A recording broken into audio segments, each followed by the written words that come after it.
Siz ham top universitetlarga yaxshi essay yozishga qiynalyapsizmi? Bilaman, bu qaysidir ma'noda qiyinchilik yoki stressful vaziyat bo'lib qolishi mumkin. Bugungi videoda siz mana shunday top universitetlarga 100% grant orqali kirishga sabab bo'ladigan essaylar uchun kerak bo'ladigan foydali maslahatlar, struktura va xulosalarni ulashib borishga harakat qilamiz. Assalomu alaykum hammaga. Ismim Amirbek Abduqahhorov.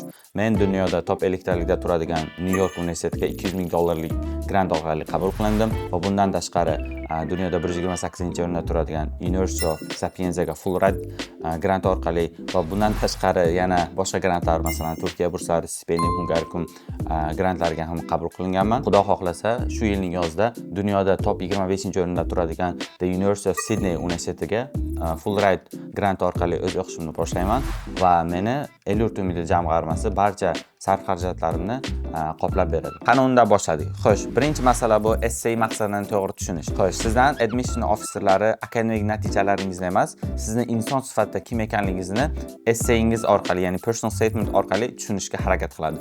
Xo'sh, bularga misol bo'la oladi. Xo'sh, siz o'zi inson sifatida kimsiz? Ya'ni qadriyatlaringiz, xarakteringiz yoki siz nimadan motivatsiya olasiz?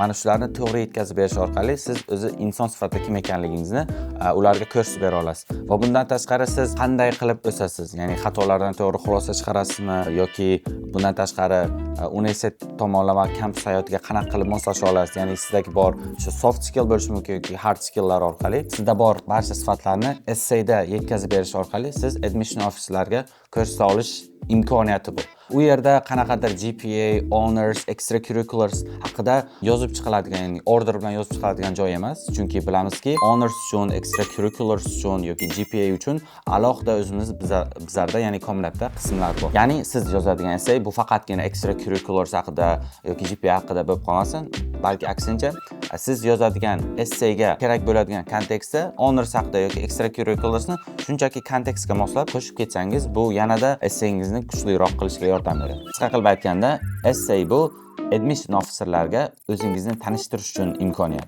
Ikkinchi masala bu unique story tanlash. Ya'ni juda ko'p applicantlar umumiy fikrda yozadi. Misol uchun I want to change the world, education is important, I have leadership skills. Shunga o'xshagan umumiy topiklarda yozgandan keyin bu kirish probability'sini juda kamaytirib yuboradi. Chunki bunga o'xshagan minglab yoki 100 minglab topshiruvchilar deyarli bir xil mavzuda yozgandan keyin ajralib turish juda qiyin bo'ladi.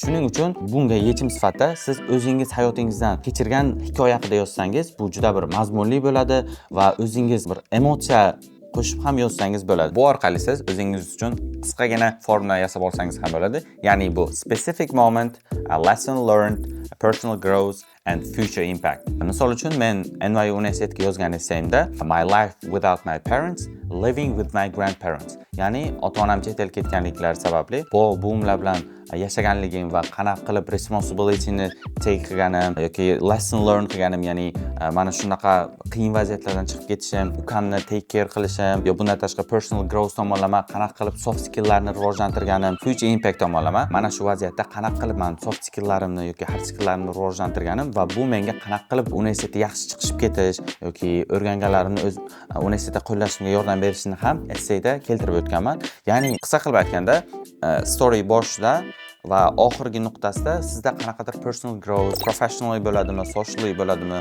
yoki qanaqadir skilllar develop qilgan bo'lasizmi? Mana shu narsani ko'rsatib bersangiz, bu story mazmunli bo'ladi va boshqa applicantlardan ajralib turishga juda katta yordam beradi. Uchinchi va eng muhim qoidalardan biri bu show do not tell. Ya'ni admission officerlari sizga ishonishi uchun siz isbot ko'rsatishingiz kerak bo'ladi. Misol uchun bad example sifatida aytsak bo'ladi, I'm a hardworking and a leader. Bu yoqda ya'ni ko'rsatilmagan siz qanaqa qilib hardworking yoki leader ekanligingiz. Buni o'rniga siz yozsangiz bo'ladi. Ya'ni when our team struggled to agree on a project direction, I designed a simple voting system that helped us make a decision within an hour. Mana shu example orqali siz voting system yaratib, siz qanchalik hard working ekanligingizni va bu muammoni o'z bo'yningizga olish orqali qanaqa qilib siz lider ekanligingizni shunchaki so'zlar bilan emas, haqiqiy vaziyat orqali ko'rsatib berishingiz mumkin. Va bu admission officerlari sizga ishonchini shunchalik daraja oshiradi va bu boshqa topshiruvchilardan ajralib turishga ham juda katta rol o'ynaydi. 4-chi masala bu kuchli strukturadan foydalanish. Xo'sh, hozir siz bilan qisqacha qanaqa qilib struktura qilishni birgalikda ko'rib chiqamiz. Xo'sh, birinchi masala bu hook. Ya'ni hook deganda birinchi marotabasini essayingizga qo'yilgani, ya'ni birinchi sentencedan u essay admission offerchilarni o'ziga torta olish kerak. Ya'ni birinchi sentence orqali, ya'ni o'zida feeling bo'lish kerakki, men shu essayni yana davomini o'qish. Bunga example bo'ladi. Men o'zim yozgan essaydan example qilib ko'rsaman. On an ordinary Sunday night in the silence of an old evening, I found myself facing feelings of loneliness far surpassing the walls of my childhood home. Ya'ni bu hook sizni essayingizni o'qiydigan admission officerni o'ziga jalb qiladi va yana feeling bo'ladiki, oxirigacha o'qishni. Va bu essayingizni qanchalik oxirigacha o'qilishi yoki qanchalik o'ziga torta olishda ham juda katta rol o'ynaydi. Ikkinchisi bu story, ya'ni storyingizni boshlash desa ham bo'ladi. O'sha ikkinchi etapda bu storyni yozib o'tish, ya'ni qayerda nima bo'ldi, siz nima qildingiz, shunga o'xshagan narsalar. Uchinchi qismi bu reflection, ya'ni tasavvur qiling, siz storyni yozdingiz va o'sha tajribangiz haqida gapirib o'tdingiz va eng muhim qismi bu reflection, ya'ni siz bu storydan nima oldingiz, yoki qanaqa o'zgarish bo'ldi o'zingizda, yoki qanaqa qilib fikrlashingiz o'zgardi. Ya'ni siz oldin bir narsa haqida boshqacha deb o'ylagansiz. Bu storydan keyin yoki bu hodisadan keyin fikringiz yaxshi tomonga o'zgardi. Mana shu narsani reflection orqali ko'rsatib berishingiz uchun bir qism desa ham bo'ladi. To'rtinchisi bu growth. Ya'ni boshda aytib o'tganimdek, mana shu hodisadan oldin qanaqa edingiz va keyin qaysi tomonga yaxshi o'zgardingiz. Va bu admission officerlarga o'suvchan yoki intiluvchan, ya'ni har bir hodisadan to'g'ri xulosa chiqarib, o'zini develop qiladigan inson sifatida ko'rsatib berishga ham juda katta yordam beradi. Oxirgi muhim masala bu memorable ending. Asosan admission officerlarning yodida birinchi va oxirgi paragraflar yaxshiroq esga qoladi va shu sababli oxirgi qismni last impression deyiladi. Ya'ni bu yerda siz asosan yozgan essayingizdan olgan xulosalaringiz yoki qanaqadir personal growthni xulosa sifatida yozsangiz bo'ladi, yoki bu yoqda future vision, ya'ni maqsadlaringiz, ya'ni universitetda o'qib yoki maqsadlaringiz uchun universitetning o'rni qandayligini ko'rsatib berish orqali ham mana shu essayni yakunlashingiz mumkin. Va maslahat berardim, last paragrafning oxirgi paragrafni jiddiyroq olishga, chunki aytib o'tganimdek, bu ham last impression qoldiradi va shu ham sizni essayingizni yaxshi chiqishiga, ya'ni endingi juda zo'r chiqishiga katta yordam beradi. Umid qilamanki, bugungi barcha maslahatlar sizga top universitetlar uchun yaxshi essay yozishga juda katta qo'l keladi.